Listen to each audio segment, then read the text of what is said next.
beberapa hari yang lalu kami menampung beberapa pertanyaan dari masyarakat. Banyak sekali pertanyaan-pertanyaan yang masuk, baik dari Instagram, Facebook, atau WA. Nah, ini kita sudah tampung semua, namun karena keterbatasan waktu, kita terpaksa memilih pertanyaan yang paling banyak ditanyakan. Nah, langsung saja untuk pertanyaan pertama ya dok ya. Ini pertanyaannya mungkin ke dokter Rosa dulu ya dok. Ini saya akan membacakan pertanyaan dari 087786 sekian.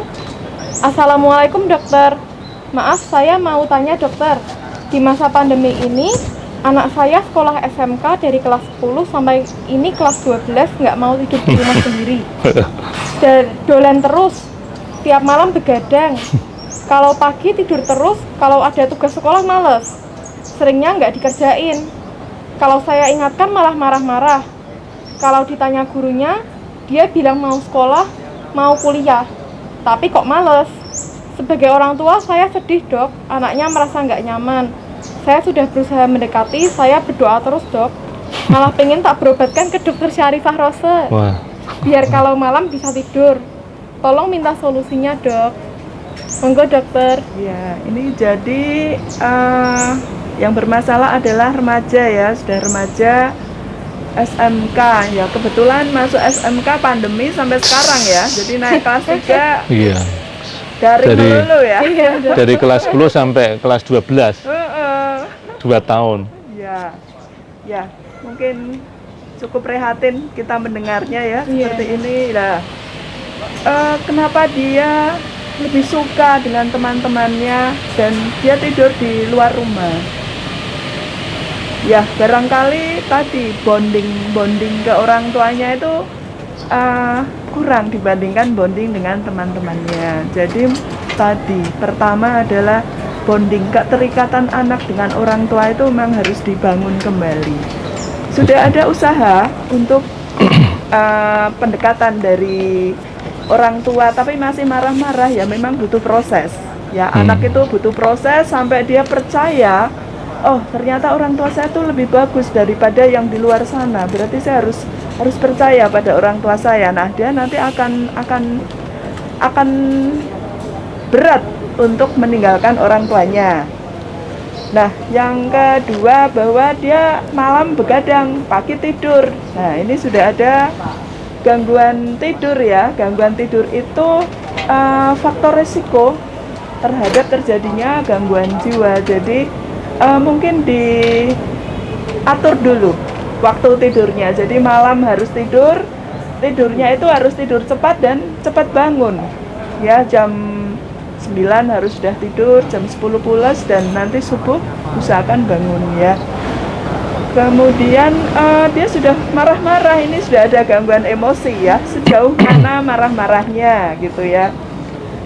Kalau memang aduh ini udah ndak biasa dok, kemudian dia tidak mengerjakan PR, berarti tadi dia sudah mengalami gangguan dari fungsinya sebagai pelajar, karena tugas hidup remaja itu kan belajar, memang masih seperti itu ya. Ada kegagalan dalam menyelesaikan tugas hidupnya ya, mungkin bolehlah konsultasi ya. Konsultasi akan kita nilai sejauh mana ini. Dan ibu sudah berdoa, itu betul, memang kita harus selalu mendoakan anak-anak kita ya, supaya dia tetap dalam lindungan Allah ketika kita tidak bisa membersamainya, seperti itu ya. Mungkin itu jawaban dari saya. Ya baik dokter, jadi walaupun daring, anak-anak tetap harus menjalankan rutinitas yang baik ya dokter ya. Tetap harus tidur, tetap harus tepat, jangan tidurnya pagi. Terus setelah itu juga harus tetap mandi dan lain-lain ya dok ya sebenarnya. Jadi tetap menjalankan aktivitas ya dok ya, walaupun mungkin daring kan tidak ada keharusan buat mungkin harus kalau sekolah itu kan harus siap-siap, harus mandi dan lain-lain. Tapi kalau daring kan beda dok ya. Bahkan ada anak yang bahkan saat itu saya pernah lihat dia atasnya aja dok yang pakai seragam dok, bawahnya pakai itu kolor. Ya jadi seperti itu ya dok ya. Lalu mungkin untuk tadi seperti yang kata dokter Rose, tidurnya itu harus kalau bisa tidak boleh terlalu malam. Lalu mungkin kalau sebelum tidur jangan bermain HP dulu ya dok ya, karena kalau main HP dulu kan nanti jadi tidurnya jadi susah tidur ya dok ya. Iya. Nah seperti itu. Lalu kita ke pertanyaan selanjutnya ya dok. Ya. Pertanyaan selanjutnya ini dari 083 122 sekian. Selamat pagi dokter. Di masa pandemi ini saya kesulitan memisahkan anak saya dari gadget. Waktunya dengan gadget lebih lama, saking asiknya bisa sampai berjam-jam. Awalnya belajar daring, tapi nanti akhirnya main game. Akhir-akhir ini anak saya sering mengeluh nyeri leher, pegal di sekitar bahu, dan nyeri di pergelangan tangan. Saya mau tanya dok, keluhan anak saya itu berbahaya atau tidak ya? Nah, kira-kira keluhan anak ini berbahaya atau tidak ya dok ya? Ya, terima kasih dokter tanya. Mungkin tadi belum disebutkan umurnya ya, tapi kira-kira mungkin dia kalau sudah ada tanggung jawab kan di atas usia 12 tahun ya, 17 tahun, jadi anak SMP atau anak SMA.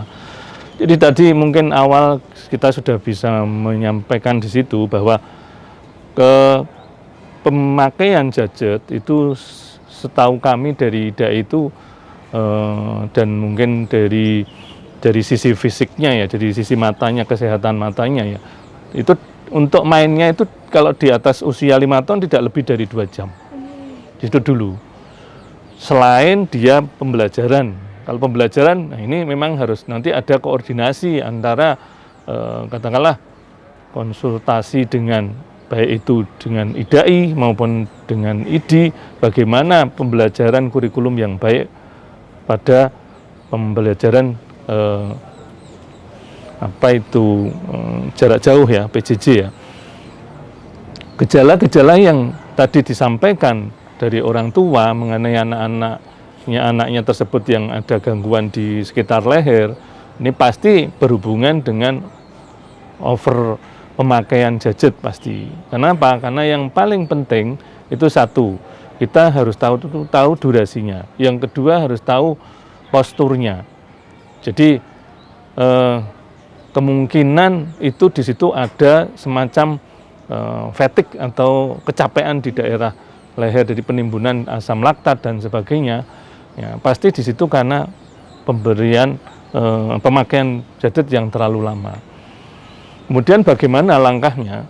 Yang pertama pasti berhubungan dengan postur. Ya, postur yang baik adalah satu, harus kondisi dia itu anak tersebut kondisi duduk dan lurus. Jadi jangan sampai bahunya itu dia bungkuk atau dia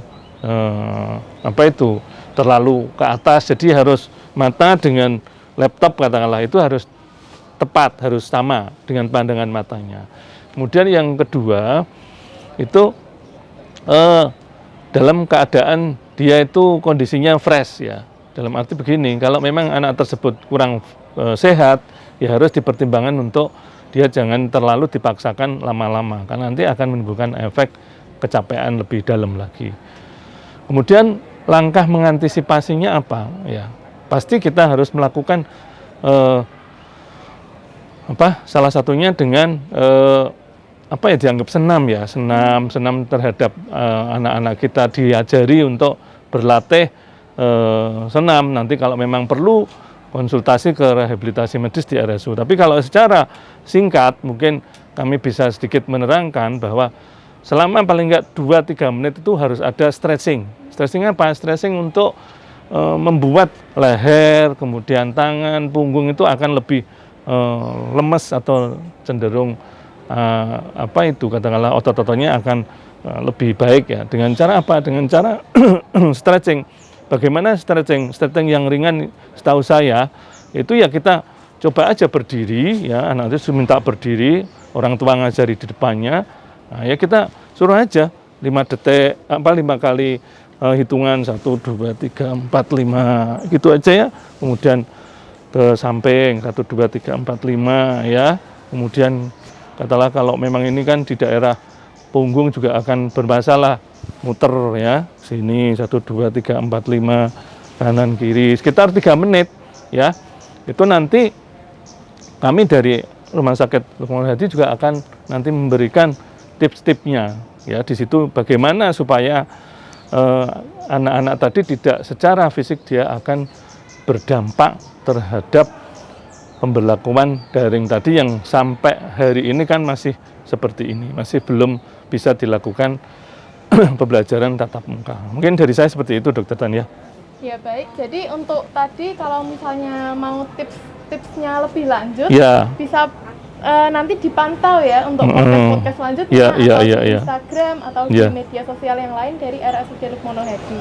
Betul. Nah, tadi berarti itu mungkin belum berbahaya ya dok ya, tapi tetap harus diantisipasi gitu ya dok? Ya belum. Kalau belum ada katakanlah gangguan gerak, ya insya Allah sih nggak masalah ya. Oh, baik. Iya. Nah, jadi orang tua saat anaknya duduk tetap harus diperhatikan ya, baik dari posturnya, cara duduknya, itu seperti apa. Ya, kan ada break juga. Jadi misalkan satu mata pelajaran break, keluarga atau orang tua atau pendidik dia ngajari untuk senam itu. Jadi nanti mungkin bisa dibelajarkan untuk terutama pendidik-pendidik itu juga kan, mereka juga kan yang ngajari salah satunya. Iya. Nanti moga-moga ada dari tenaga pendidik yang melihat acara ini. Iya. Demikian. Ya, tadi juga bisa dilakukan senam yang tadi sudah diajarkan oleh Dr. Hakam di saat di sela-sela istirahat ya, para sahabat RSLH TV. Nah, kita lanjut ke pertanyaan berikutnya ya dok. Iya, buat siapa ini? Ini buat Dr. Hakam. Ya. Di era pembelajaran daring, anak dituntut belajar melalui gawai, bisa handphone, tablet, laptop, ataupun komputer. Namun, penggunaan gawai bagi anak dalam waktu lama tentu saja memiliki dampak kurang baik. Yang ingin saya tanyakan, bagaimana kita sebagai orang tua meminimalisir dampak negatif gawai bagi anak, terutama dari segi kesehatan, baik pola asupan, makanan, maupun pola aktivitas. Mungkin nanti Dr. Rosa juga bisa menambahkan ya dok ya? Ya, terima kasih pertanyaannya, nanti dibantu sama Dr. Rosa. Jadi, problem efek dari pembelajaran salah satu yang kita takutkan adalah gangguan mata ya, gangguan penglihatan ya. Nah, di sini kan tadi sudah kita singgung bahwa kita bisa merekomendasikan 2 jam untuk anak bermain. Kalau pembelajaran itu kan menyesuaikan dengan sekolahan. Ya. Kemudian bagaimana meminimalisir supaya tidak terjadi gangguan-gangguan yang lebih lanjut pada penglihatan pada anak terutama itu ya. Ini berhubungan dengan nutrisi. Pasti nutrisinya harus baik ya. Baik apa? Ya jangan terlalu banyak karbohidratnya ya di situ. Karena apa? Karena berefek terhadap obesitas. Ya seringkali karena pembelajaran dia minimal mainnya, otomatis dia akan sering duduk, dan sering duduk akan menimbulkan efek kalau nutrisinya kebanyakan karbohidrat kan akan terjadi lebih mudah ngantuk ya. Coba kalau kita sarapannya pakai nasi goreng ya dibandingkan kita sarapan dengan oat misalkan ya. Pasti akan lebih fresh dengan makan dengan oat ataupun dengan buah dan sayur. Nah, kalau kita kebanyakan karbohidrat ya, itu pasti akan berefek terhadap fisik kita ya, dia akan cenderung mudah ngantuk. Kemudian apakah nutrisi yang lain? Nah, pada anak-anak itu kan yang penting adalah tadi selain karbohidrat seperti protein dan apalagi lemak ya. Lemak jangan terlalu banyak, protein yang harus diperbanyak. Protein apa? Protein terutama protein hewani. Hewani yang bagaimana? Hewani yang daging merah. Daging merah yang mana? Seperti contohnya kalau di Kudus ya, misalkan di sini ada sate kerbau, kemudian sate kambing atau sate sapi. Kalau kita pas jalan-jalan ke mana itu, ke luar kota, ke mana, ke Salatiga ya dokternya. Nah, itu nanti kita anak-anak kita kasih oleh-oleh untuk makan itu supaya apa? Supaya anak-anak itu mendapatkan suplementasi zat besi. Karena banyak juga kasus-kasus ADB, anemia defisiensi zat besi pada anak-anak kita, apalagi pada anak-anak remaja putri. Jadi ini kita harus waspada ke sana. Demikian. Kalau hati ayam bagaimana dok? Kalau hati ayam relatif lebih rendah dibandingkan daging merah. Boleh, tapi itu lebih tinggi daging merah atau daging yang makan hewan yang berkaki 4. Demikian. Nah ini pesan buat orang tua juga ya. Oh ya mungkin dokter Rosa mau menambahkan? Ya tadi pemakaian gawai itu memang tidak bisa dihindari, tapi kita harus melakukannya dengan bijaksana ya. Tadi harus memilih dan memilah ya. Jadi yang kita pelajari itu saja yang kita buka, yang lain enggak usah. Enggak usah. Kemudian tadi pembatasan waktu juga harus diawasi oleh orang tua ya. Kalau tadi untuk bermain 2 jam per hari dengan berhenti setiap 30 menit ya Pak Agus ya, untuk kesehatan matanya ya. Dan kemudian untuk pembelajaran memang kita itu ada keterbatasan dalam memberikan perhatian. Jadi kita hanya bisa memberikan perhatian maksimal hanya 45 menit. Makanya 1 jam pelajaran itu kan hanya 45 menit, karena memang tadi kita hanya bisa memberikan perhatian ya yang optimal selama 45 menit. Kemudian yang marak ini game online. Betul. Berapa ya waktunya ya gitu ya. Game online itu memang ada batasan. Jadi 1 minggu tidak boleh lebih dari 3 jam. Jadi kalau mau bermain game setiap hari ya setengah jam maksimal. Kalau 3 jam per minggu itu batasan ya, dan itu memang butuh orang tua yang mengawasi supaya tadi kita tidak dijajah oleh internet, kita tidak dijajah oleh gawai. Ini kan kebetulan pas 17 Agustus ya. Jadi kita juga harus merdeka terhadap teknologi. Kita yang mengatur, bukan mereka yang mengatur, seperti itu. Baik dokter, dan berarti kemudian tadi yang perlu adalah kasih sayang. Betul. Kasih sayang. Dari kita lahir kita butuh kehangatan, kasih sayang, dan sampai kita tua pun butuh kasih sayang. Jadi memang kita harus tadi membuat humanisme baru, humanisme yang penuh kasih sayang. Ya, kita berikan kasih sayang kepada semua orang. Kita ini sudah generasi mungkin dekade 4, dekade 5 punya tugas kehidupan untuk membimbing generasi di bawahnya. Generasi di bawahnya itu kan bukan anak kita, tetapi generasi ya, anak-anak tuh kita memang punya tanggung jawab untuk membimbing mereka. Sehingga tadi kalau kita bisa mengembangkan tadi kasih sayang, mungkin akan banyak orang yang selamat dari gangguan mental. Ya, baik gitu. dokter. Jadi memang apalagi di tengah pandemi ini, mau tidak mau orang tua memang harus lebih ekstra ya dok ya, dalam mungkin mengawasi dan memantau anak-anaknya ya dok ya.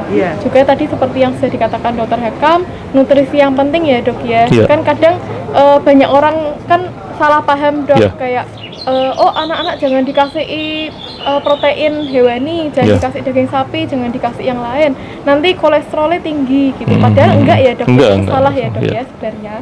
Jadi buat orang tua jangan takut untuk memberikan protein hewani, terutama untuk anak-anak ya.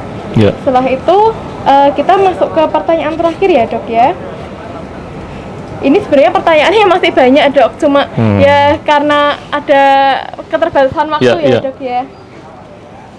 Ya, untuk pertanyaan terakhir, bagaimana cara untuk menghindar akan kecanduan gadget pada anak-anak di masa pandemi? Tadi saya tanya dokter Rosa ini. Iya, tadi mungkin sudah dijawab ya dok ya sedikit ya, tapi mungkin bisa lebih disimpulkan lagi dok, mungkin bisa lebih diperinci dok mungkin.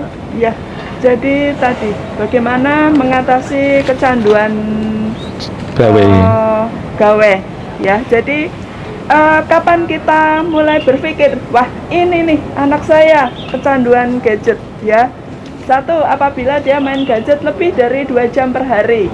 Ya, duh ini kok di kamar nggak lepas gawe, lupa makan, lupa sholat, lupa mandi ya Pak ya. Yang kedua, apabila diambil gawenya dia marah, tantrum kalau diambil gawenya.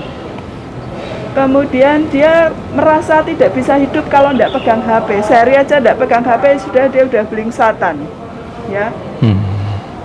Itu yang kita perlu mempertimbangkan. Ini kecanduan atau tidak, ya. Lah, kalau ternyata iya sih kayak gitu, ya. Gimana caranya? Ya kita mesti puasa. Yang begini nih mesti puasa, ndak pegang gawe 72 jam. 72 jam, 3 hari berarti 3 hari puasa dulu supaya dia tidak ada rangsangan untuk mencari gawenya. Tapi dokter Rosa pernah mendapatkan pasien dengan begitu katakanlah kecanduannya gitu dok? Ada ya? Kita harus merawat ke ke rumah bangsal sakit jiwa. ya. Beberapa karena tidak bisa lepas dari gawenya, terus kita berpikir kita udah coba di rumah, nggak bisa. nggak Sangat bisa. adiktif loh, sangat Sangat ketergantungan. adiktif ya. Akhirnya di sini kan dia mau tidak mau, itu pun sempat lompat Wih, wih, dari wih. bangsal tuh ke ruang TU Waduh. dan dia pegang Gawe juga cari, tadi. cari Oh, internet. oh. Jadi Iya. sudah kayak narkoba ya dokter? Ya, Oh. memang itu kan Iya, nanti akan salah satu masuk. Jadi bukan narkoba, tetapi sekarang adiksi. Adiksi. Game, gadget itu kan sudah mulai masuk di dalam gangguan karena tadi adiksi ya. Iya, apalagi yang sampai saya tidak menyangka Dok, sampai seperti itu Iya. ya Dok ya. Sampai lompat loh, karena kepengen megang itu Iya, ya. iya, sampai kita pernah tolong ya, kalau malam awasi dia jangan sampai lompat lagi pergi ke ini, sampai kita kunci itu. Oh, aduh. Ya, sampai ya kita sampai mati-matian ya membuat adiksinya itu berkurang dan alhamdulillah 2 minggu kok dia bagus, kita berikan psikoterapi dengan obat-obatan ya untuk mencegah dopaminnya itu. Iya. Ya, alhamdulillah anak itu menjadi baik. Usia berapa tuh kira-kira itu? SMA ya? 9 tahun. Waduh. 9 tahun dan Waduh. 12 tahun. Jadi masih kecil-kecil. Sebenarnya kita itu juga Kasihan ya. masih kecil. Iya. Dan pasien dok masih kecil kok dimasukkan sini sih dok, tapi ya enggak apa-apa. Ini Demi udah adiksi hal yang kan, lebih iya. bagus ya. Kita kuat-kuatan. Iya. Ya. Jadi yang paling penting itu sebenarnya pencegahan ya Dok ya, Iya. jangan sampai ke kondisi seperti itu ya Dok ya. Pencegahan dan mungkin tadi Kasih harus sayang. ada aktivitas yang menyenangkan di rumah ya. Oh, iya, Berkebun, memasak bersama, membersihkan rumah bersama, menata rumah, hobi-hobi yang bisa dikembangkan itu kan harus kita pikirkan, itu dilaksanakan sehingga hidup itu jadi bahagia ya Pak Hakam ya. Betul, setuju Iya, saya. walaupun pandemi kita harus tetap Bahagia, harus tersenyum kan Harus itu. tersenyum. Kalau kepengen usianya 100 tahun kan salah satu rahasianya kan harus tersenyum, Tersenyum, gitu ya. iya. Iya, jadi anak jangan dibiarkan di kamar terus ya Dok ya, Jangan. maksudnya ya. Jangan. Itu Diberikan- adalah salah satu bentuk isolasi. Oh iya. Di kamar sendiri itu isolasi, jadi memang harus ditarik. Ayo kita makan bersama. Diajak aktivitas Iya. yang menyenangkan, Kita seperti olahraga memasak, bersama. berkebun, gitu-gitu ya Dok Iya, ya. seperti Oke. itu. Nah gitu ya, untuk sahabat RLH TV, anak-anaknya jangan dibiarkan terisolasi sendiri. Kalau misalnya Ya. di kamar, ya diajak keluar, diajak memasak, diajak berkebun, dan yang lain-lain gitu ya Dok ya Iya, berarti ya. iya. Nah ini sebenarnya ada satu pertanyaan lagi Dok, tapi sebenarnya ini sudah dijawab sih Dok tentang cara menjaga kesehatan mata seperti iya, yang iya. tadi ya Dok ya. Iya. Juga mungkin ada rule of 20 itu ya Dok ya, yang setiap 20 menit terus menatap ke Lihat tempat lain, lain iya betul, se- betul. First of 20 itu selama memang 20 detik dan jaraknya 6 meter itu ya Dok ya. Betul, setuju saya. Iya. Itu memang harus seperti itu. Dan- Karena tapi kenyataannya di lapangan susah Sulit ya ya. Dok ya. Susahnya di lapangan anak-anak dengan orang tua mungkin punya kesibukan kerja. Ini memang tantangan dari kita, kalau perlu pas libur itu dibuat semacam itu. Perlu kalau liburnya tadi mungkin ya itu tadi kalau pas kebetulan ada libur double ya lumayan ya, bisa 2 hari diberikan kasih sayang untuk Ya, bisa. membuat adiksinya tidak bertambah parah itu Ya, tadi. dan mungkin orang tua jangan pegang gadget di depan Oh, anak. betul. Karena Memberi anak contoh. itu peniru yang ulung. Wah, Ya. waduh itu yang Ya, repot jangan, itu. tapi dia main sendiri. Itu yang kadang-kadang berat bagi kita ya, Dok, Mas, ya? Iya, kita juga harus merelakan ya, tidak ini demi anak kita. Iya baik-baik. Karena anak itu peniru ya Dok ya. Iya, benar yang ulung katanya. Iya, jadinya kita sebagai orang tua juga harus bisa kasih contoh ya ke Iya, iya. anak-anak. Iya. Nah, tadi sudah ya Dok ya, Iya, berarti heeh. sama mungkin kalau misalnya daring gitu penggunaan headset itu gimana Dok? Dikurangin atau gimana sebaiknya? Eh, Untuk telinganya Dok. Ya, memang bagaimanapun akan mempengaruhi ke arah pendengaran kalau terlalu lama mendengarkan lewat headset. Karena itu kan ada ukurannya ya. Jadi namanya apa dokter Tania? Untuk ukuran 80 Oh iya, untuk frekuensinya. frekuensinya Ya, itu. Kami mungkin belum terlalu paham di situ, tapi tetap saja saran kita kalau bisa nggak usah pakai headset lah untuk lebih keamanannya ke pendengarannya. Iya. Untuk keamanan pendengaran supaya tidak terjadi gangguan di pendengaran. Demikian. Jadi intinya kalau bisa jangan pakai speaker gitu ya dok ya berarti. Jangan pakai headset. maksudnya, ya. Kalau speaker kan nggak kedengeran Iya. kalau nggak kelihatan, nggak ada suaranya kan nggak kedengeran. Dipanggil-panggil ternyata dia tidur kan bisa juga itu. Iya. Baik begitu. Ini untuk pertanyaan-pertanyaannya terpaksa kita akhiri dulu ya dok ya. Iya. Sebenarnya sih masih banyak untuk pertanyaan-pertanyaannya. Namun karena keterbatasan waktu kita terpaksa mengakhiri pertanyaan-pertanyaan. Terima kasih untuk sahabat RSLH TV yang sudah memberikan pertanyaan-pertanyaan yang ada. Mungkin untuk pertanyaan-pertanyaan yang tidak bisa terjawab akan dijawab di lain kesempatan atau nanti mungkin untuk podcast-podcast yang selanjutnya ya Ya. dok ya.